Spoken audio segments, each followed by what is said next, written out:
L'autre jour, j'ai coaché une abonnée qui avait trouvé un super appart et elle était sur le point de faire une offre d'achat. Je lui ai posé la question de savoir, est-ce que tu as pris le temps quand même de regarder les ventes récentes dans la zone où tu as envie d'investir? Est-ce que tu as regardé un peu à combien se vend le prix au mètre carré et tout avant de faire ton offre? Elle me dit, j'ai regardé les plugins, j'ai regardé un peu les coûts. Vous savez, la barre qu'il y a souvent, on a pris en dessous et le prix au mètre carré au-dessus du marché et tout. Elle me dit qu'elle s'est fiée à ça et quelques plugins, mais elle n'a vraiment pas pris le temps de creuser plus que ça. Et je lui ai dit, stop, on va essayer de prendre le temps ensemble de regarder parce qu'il ne faut absolument pas que tu te retrouves en train de perdre de l'argent avec cet achat coup de cœur. Également, je lui ai fait comprendre qu'à partir de maintenant, elle devait faire l'effort de toujours penser à négocier lorsqu'elle voyait un appartement, même si c'est un coup de cœur. Et c'est ce que je t'invite à faire à partir d'aujourd'hui. 90% du temps, lorsque un propriétaire ou un agent met une annonce en ligne, ça signifie qu'il y a une marge de négociation. Donc, ne va pas perdre de l'argent parce que s'il y a bien un endroit où tu peux faire des économies dans l'immobilier, c'est lorsque tu fais un achat. Donc, dans cette vidéo, je me propose de te montrer en détail des outils qui vont te permettre d'estimer ton bien au juste prix à partir des données sur les ventes récentes.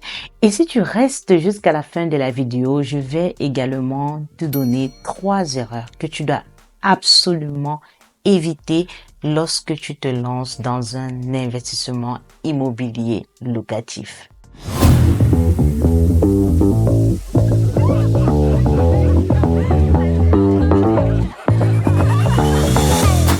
Bonjour, je suis Eugénie et je te souhaite la bienvenue sur ma chaîne. Si c'est la première fois que tu tombes sur une de mes vidéos, ici je te parle d'investissement immobilier. Récemment, je parle un peu de développement personnel. En tout cas, mon objectif, c'est vraiment que tu es sur ma page toutes les informations qui vont te permettre d'évoluer financièrement et aussi surtout de réussir tes investissements immobiliers. Tu pourras bénéficier de mes expériences, mes succès, mes erreurs et tu pourras commencer à investir pour remplacer progressivement ton salaire par des revenus locatifs. Avant de commencer à te parler de l'estimation d'un bien, je vais d'abord te donner 3 raisons pour lesquelles tu dois absolument estimer ton bien lorsque tu veux faire un achat ou la vente d'un bien immobilier. La première raison, c'est la rentabilité.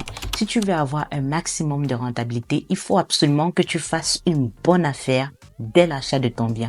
Parce que contrairement à un taux que tu peux négocier plus tard, le prix d'achat, tu peux pas le négocier. Donc, tu ne dois absolument pas te louper lorsque tu achètes un bien immobilier. La deuxième raison pour laquelle tu dois absolument faire une estimation personnelle lorsque tu fais un achat immobilier, c'est ta crédibilité auprès de ton banquier. Lorsque tu fais un achat au juste prix, ton banquier a une meilleure perception de ton projet. La troisième raison pour laquelle tu dois absolument faire une estimation personnelle lorsque tu veux acheter un bien immobilier, c'est pour faire de la plus-value à la revente. Mais bien sûr, si tu veux revendre ton bien demain, il faut que déjà, lorsque tu l'achètes, que tu l'achètes à un prix juste, idéalement à un prix inférieur. Et donc, en conservant le bien, lorsque tu vas le revendre, tu auras forcément de la plus-value si tous les autres paramètres ou les autres critères de ton achat ont été bien vérifiés. Passons maintenant à la pratique. Je vais te montrer exactement les outils qui vont te permettre de faire une estimation personnelle lorsque tu vas vouloir acheter ou vendre ton bien. On se retrouve comme convenu pour faire l'estimation d'un bien immobilier dans un cas pratique. On va faire cette estimation dans la ville de Reims.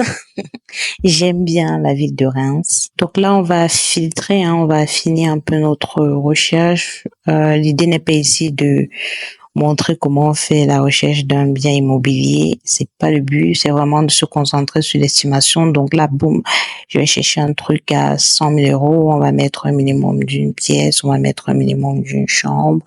On va chercher rapidement. Alors, qu'est-ce que j'ai fait? Pourquoi il me met 0 comme budget? comme annonce. Ah, j'ai mis maison, appartement. Bien sûr que c'est pas la même chose. Ici, on a les résultats des recherches. Donc là, on a un appartement à 82 000. Là, on a 79 000. Ici, on est dans la zone de Laon-Zola à Neuchâtel. On est à 2929 € du prix au mètre carré. Donc ensuite, on continue. Ici, on est à 1500, mais on est dans la zone Maison Blanche. Hein. Là, c'est vrai que l'appartement, il a l'air un peu moins travaillé que celui-là. Ici, on est dans la zone Laon aussi, mais là, on voit que ça nécessite un peu de rafraîchissement à première vue, même si c'est plutôt pas mal. Il n'y a pas grand-chose à faire à part la déco et tout. Ici, on est toujours à Laon, on est à 1049 € du mètre carré. Là aussi, il y aura certainement, ouais, là, il y a quand même un peu à faire. Donc, ce qui va nous intéresser ici, c'est vraiment savoir quel est le juste prix pour un bien, pour une négociation d'un bien comme celui-ci qu'on voit super cher. Alors, on est quand même à 2900, on perd presque ici plus de 500 € au mètre carré et ici plus de 1000 € au mètre carré. Bon, là, on voit que le DPE à ce niveau, il est à E, donc ce qui peut expliquer aussi cette baisse de prix là, mais il faut aller voir plus loin. Là, on est quand même sur un 4 pièces. Bref, il faut comprendre pourquoi ce prix là. Ici, on a un DPE à G. La configuration C se rapproche un peu plus de l'autre. On est dans 2 pièces, donc là, ça semble un peu plus logique. C'est cette configuration qui inquiète un peu plus. Pourquoi est-ce qu'on a jusqu'à 2000 € de mètre carré de différence? Donc, il fallait creuser. Mais une fois de plus, comme j'ai dit, le but de la vidéo, c'est vraiment savoir estimer le prix. Donc, on va prendre cet appartement-là. Oh, pardon. Il est cliqué où? Ouais, on va sélectionner celui-là. Donc là, ça s'ouvre. OK. Donc, c'est un appartement de 2 pièces avec une chambre, 28 mètres carrés. On était à 2900 € et quelques du mètre carré. Donc, on va découvrir le quartier pour voir dans quelle zone on se situe. Donc là, il nous met la rue. On est au niveau de l'avenue de Laon, d'accord. Et par rapport à Reims, on est un peu au-dessus de Reims. Donc, au moment de faire les recherches, on va tenir compte de cela. Donc, la première chose que je vais t'inviter à faire, le premier outil qu'il faut utiliser, c'est Etalab. C'est un outil du gouvernement qui permet de renseigner sur les ventes récentes.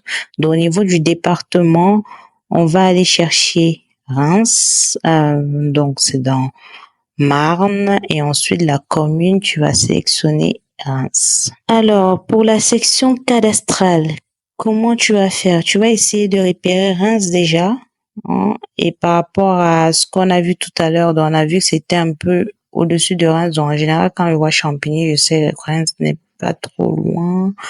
Donc, tu regardes sur la carte. Hein, je peux te servir de Google Maps si tu veux, avant d'arriver jusqu'ici pour essayer de trouver. Là, on a Reims. Là. Donc, on a dit que c'était un peu au-dessus, donc on va chercher un peu plus haut. Donc là, j'ai Orgeval-Neuchâtel. Voilà.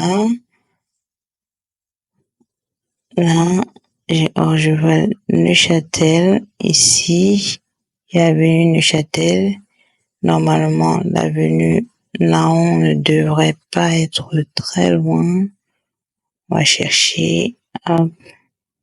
Ah, là, j'ai Laon. Voilà. Là, j'ai Laon, donc c'est sur le plan cadastral AE.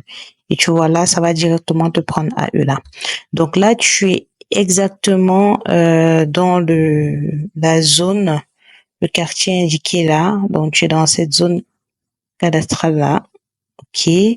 Donc tu reviens sur Etalab, tu regardes la parcelle, la section cadastrale, c'est bien ça. D'accord? On a bien l'avenue là.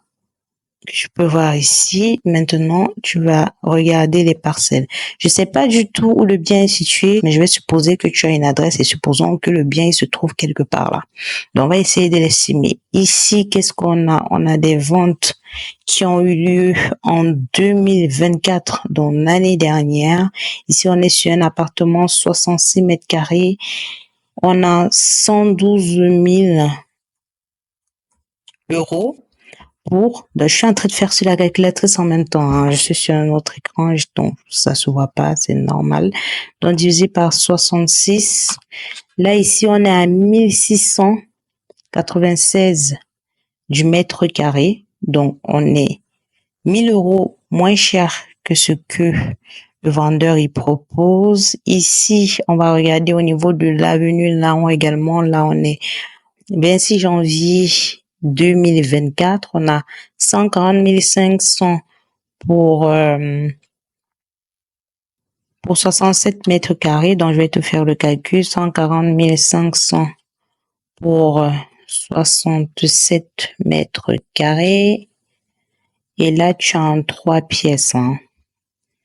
Tu as 2000 du mètre carré pour celui-là. Tu as 2000 du mètre carré. Ça aurait été bien qu'on trouve un 2 pièces pour être vraiment dans la configuration actuelle. Voilà, là on a un 2 pièces à 114 000. Mais c'était en 2021. Il faut savoir aussi que en 2021, les taux, ils étaient bas. Donc, les appartements avaient tendance à se vendre aussi plus cher. C'est comme ça. Hein. L'immobilier aussi, ça fluctue. Hein. Quand les taux sont bas, ça coûte un peu plus cher et quand les taux sont élevés, ça coûte un peu moins cher. L'avantage, c'est que tu peux acheter moins cher et après tu renégocies. Là, avec cette configuration, en 2021, on était à 114 000 euros et 2780 le mètre carré, ça nous donne pour 41 mètres carrés de surface. On est à 2780 du mètre carré. J'ai pas d'autres exemples comme ça en termes de studio, mais on a vu 2000, on a vu 2700. Est-ce que j'ai un autre? Là, c'est 300 000, 224 000. Là, on est sur 4 pièces. Là, on est sur une maison. J'ai pas trop envie de comparer avec les maisons. Ce serait plus logique avec les appartements. Donc, les trois, on est sûrement sur une maison. Si j'essaye, par exemple, de prendre Neuchâtel, vraiment, qui est aussi une zone qui n'est pas mal. Donc là, on sera dans AI. Si je veux essayer de regarder le prix au mètre carré dans ces zones-ci, toujours, pas très loin d'où on était tout à l'heure. Là, c'est des maisons. Il y a beaucoup plus de maisons. Ici, on a un appartement. Là, on est sur 3 pièces. D'accord? Donc, je peux faire une estimation rapidement ici. 128 000. Je fais le calcul pour vous, hein. Sur 60, ça nous donne combien du mètre carré? Là, on est à 2133 du mètre carré. Donc, pour moi, avec tous les paramètres que j'ai de la zone un peu plus loin, de ce qui se vend dans le prix au mètre carré que j'ai vu pour d'autres biens et tout, là, tout de suite, je dirais que on est un peu cher, là. Je dirais qu'on est un peu cher, mais faut pas regarder que le prix, une fois de plus. Faut voir les prestations, qu'est-ce que ça offre, le diagnostic de performance, est-ce que le bien, il est bien? Il y a tout ça qu'il faut regarder. Donc, si je reviens là, juste pour te montrer la deuxième façon de faire ton estimation pour aller un peu plus précisément. Donc, si je prends les 112 000 de 2024, qui est la simulation récente qu'on a eue, donc pour rappel, hein, je vais refaire le calcul. On avait 112 000 sur 66. Je prends à 1696. Donc, le mètre carré, si on reste sur cette valeur-ci, pour un 3 pièces en 2024, sachant que, comme je dis, moins la surface est grande, plus ça peut coûter cher aussi. On va maintenant faire une estimation avec Efficity. Donc, on va donner l'adresse, c'est 4 rue Théodore Géricault. 4 rue Théodore Géricault. Hop, on va mettre ça là. Estimé, donc là, c'est à Reims. Ok. Donc, c'est un appartement. Ça faisait 66 mètres carrés. Nombre de pièces, c'était 3. Nombre de chambres, bon, on va supposer que c'est 2. En général, pour les 3 pièces. Étage de l'appartement, je sais pas. Le diagnostic, je sais pas. On va supposer que c'est D comme ce que propose. On va supposer qu'il y a l'ascenseur pour ne pas avoir trop de décalage avec les charges. Est-ce que c'est loué? Non. Étape suivante. Besoin de travaux, on va mettre non. Nombre de balcons, je sais pas, on va dire qu'il n'y en a pas. Et ensuite, autre matériaux, je sais pas pour les périodes, mais ça avait l'air assez récent. Enfin, ou alors c'est les rénovations, je sais pas, j'ai pas visité, donc je sais pas. Donc, ouais, mais ne sais pas, normal, dernière étape. Boum. Je veux acheter dans l'immédiat. Je vais mettre, il connaît déjà. Eugénie, je vais mettre, Déo. Ensuite, mon email, je vais mettre l'email que j'utilise. Et pour le téléphone, c'est pas mon téléphone, hein, donc ça sert à rien de... Voilà. Donc ici, on nous dit que il estime à 151 000 aujourd'hui pour cet appartement-là, qui était à 112 000 en 2024. Donc là, c'était vraiment en dessous du prix du marché. Comme je dis, il faut voir les prestations. Est-ce que c'est un appartement récent? Est-ce qu'il fallait faire des travaux? Parce que là, j'ai essayé de mettre des caractéristiques de cet appartement-ci qu'on a trouvé qui ne demande plus de travaux du tout. Donc, faut bien faire attention à ça. Donc, lui, il estime que là, on serait à 151 700 et l'indice de confiance est à 4 sur 5. Donc, il a quand même assez confiance en ce qu'il dit. Et donc, le prix au mètre carré serait à 2600 et la fiabilité est très forte. On a vu ce prix de 2600 pour un des biens. Donc, ce serait une moyenne qu'il faudrait avoir en tête. Donc, pourquoi pas négocier dans cette zone-là pour un bien qui est vraiment, qui nécessite pas des travaux, qui est récent avec un bon diagnostic de performance. Aller chercher dans les 2400, 2500.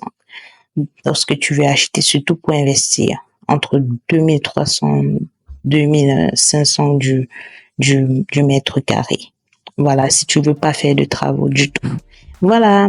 Au début de la vidéo, je t'ai promis de te donner 3 erreurs que tu dois éviter lorsque tu veux faire un achat immobilier.